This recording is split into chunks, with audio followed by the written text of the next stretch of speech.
बोलो श्री सद्गुरुदेव भगवान की जय। जय श्री कृष्ण, जय माता दी। यूट्यूब परिवार में आप सबका स्वागत है।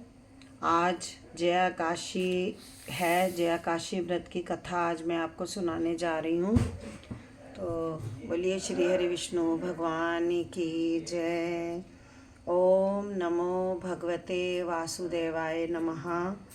आज माघ मास के शुक्ल पक्ष की एकादशी तिथि है और इस एकादशी तिथि को जया एकादशी के नाम से जाना जाता है।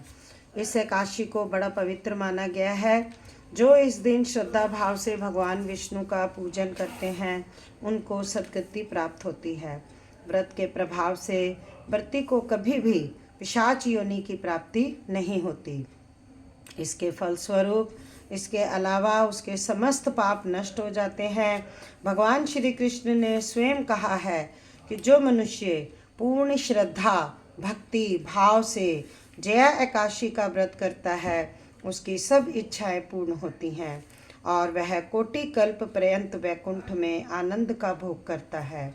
जिसने इस व्रत को कर लिया उसने सब तीर्थों में स्नान कर लिया तथा सब दान पुण्यों का फल प्राप्त कर लिया।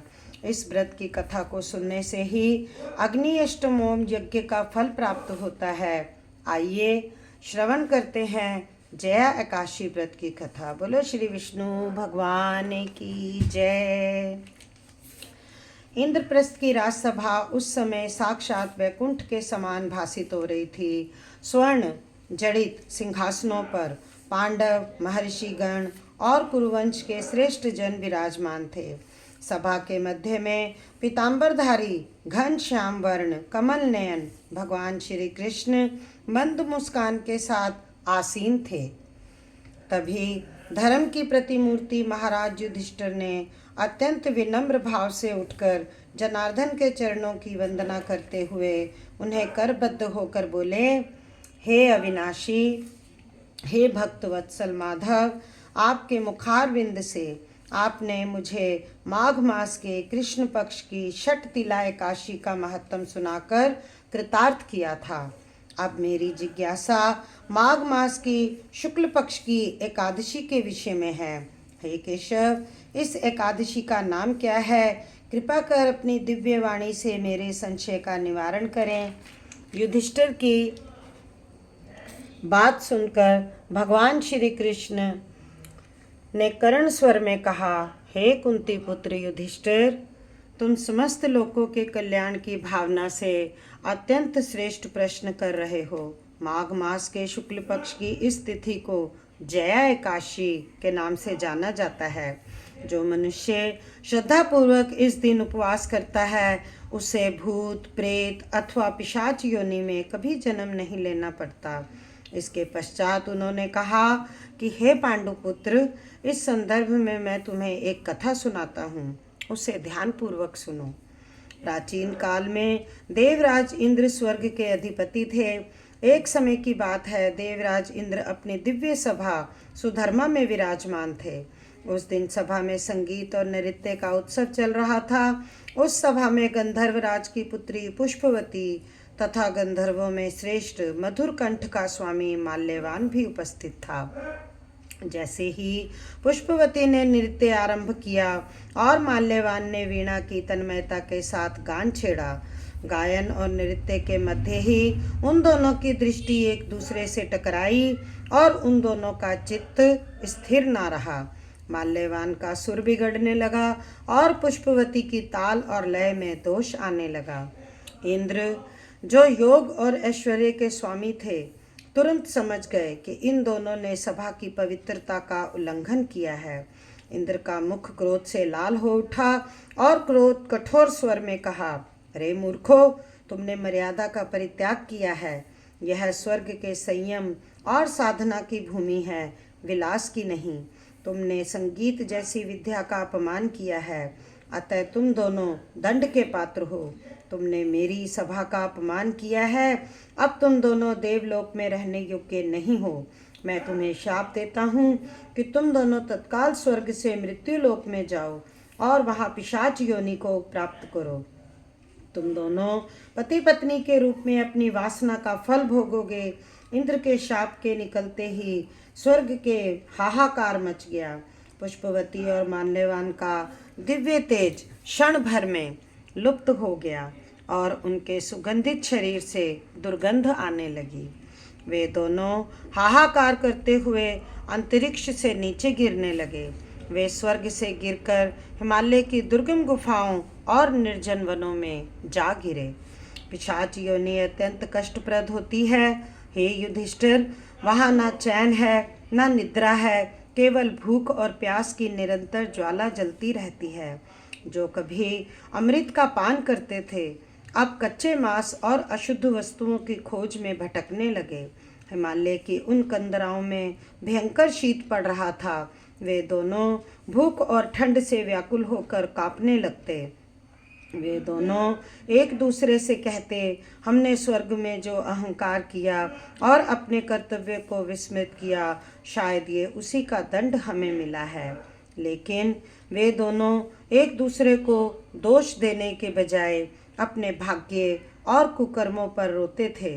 वे निरंतर भगवान नारायण का स्मरण करने का प्रयास करते कि तामसी योनि होने के कारण उनकी बुद्धि स्थिर नहीं रहती थी, इसीलिए वह भगवान का स्मरण भी देर तक नहीं कर पाते थे।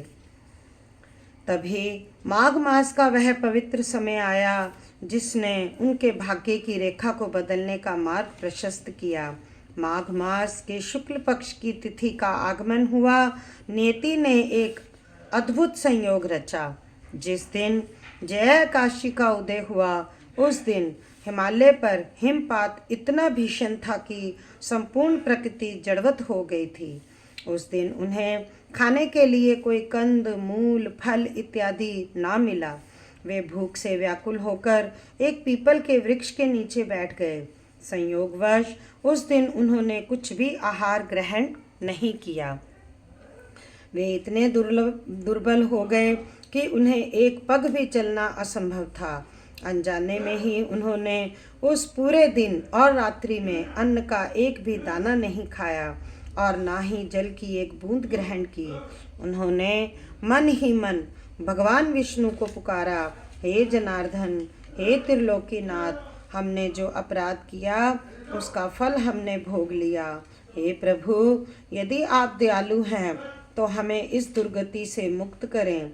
दुख जब अपनी सीमा पार कर जाता है तब जीव स्वतः ही ईश्वर की शरण में जाने लगता है।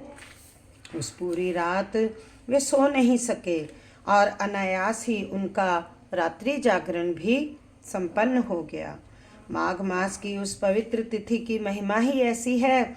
यदि कोई अज्ञानवश भी उस दिन उपवास और जागरण कर ले तो उसके जन्म जन्मांतर के पाप भस्म हो जाते हैं।